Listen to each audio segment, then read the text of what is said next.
నువ్వు ఈ జర్నీలో హ్మ్. నీకు కూడా చాలా స్ట్రగుల్స్ ఉన్నాయి. అవును.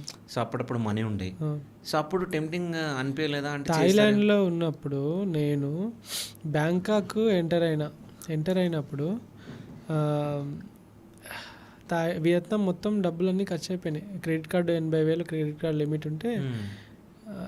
80,000 గీకిన అయిపోయింది. 80,000 అయిపోయింది. చేతిలో ₹150 ఉన్నాయి. బ్యాంకాక్ రీచ్ అవుతున్నా. అక్కడ రాకేష్ అని మన తెలుగు వాళ్ళు ఉంటారు. హ్మ్. ఆ బ్రో వాళ్ళ ఇంటికి ఇన్వైట్ చేసిండు. థాయిలాండ్ బ్యాంకాక్ పోయినా వాళ్ళ ఇంట్లో తిన్నా. ఆయన పోయేటప్పుడు నాకు కొంచెం బ్రో కొంచెం అవసరాలు ఉంటాయి కదా, ఎంతో కొంత నేను అడగలేదేం, ఒక 12,000 14,000 ఇచ్చి నీకున్నప్పుడు ఇద్దులే లేకుంటే ఉంచుకో బ్రో అని చెప్పేసి ఇచ్చిండు. అనగా నాకు ఒక్కసారి కలర్కి వెళ్ళచ్చు. సరే అని చెప్పేసి ఇక రైడ్ చేసుకుంటూ పోతున్నా. 80,000 క్రెడిట్ కార్డ్ బిల్లు కట్టాలి. మన ఇనిషియల్ స్టేజ్లో మనకు డబ్బులు ఏమి వస్తలేవు యూట్యూబ్ నుండి. 80,000 క్రెడిట్ కార్డ్ బిల్లు కట్టాలి. చేతిలో ఏం డబ్బులు లేవు. ఎవరిని అడగాలో అర్థమవుతలేదు. అలా అని సోషల్ మీడియాకి వచ్చి నా దగ్గర డబ్బులు లేవు అని ఎప్పుడు అడగలేదు. నేను ఎవడరా పొమ్మన్నది అంటారు. ఒకటే మాట, ఇచ్చేటోళ్ళు ఇస్తారు, ఇయ్యనోళ్ళే మాటలు మాట్లాడతారు.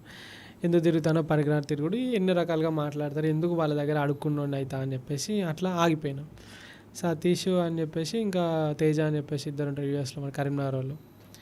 లైక్ అప్పుడు బెట్టింగ్ యాప్స్ వచ్చినాయి బ్రో, చేయవచ్చు. అప్పుడు నాకు 3 లక్షల మంది ఫాలోవర్స్ ఉన్నారు, చేయొచ్చు. అప్పుడు మంచి మంచి అమౌంట్ వస్తుంది.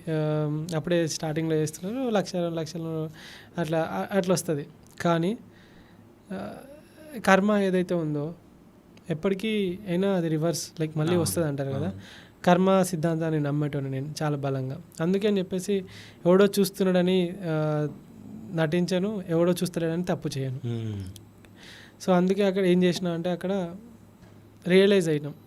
సో నేను చేయలేదు.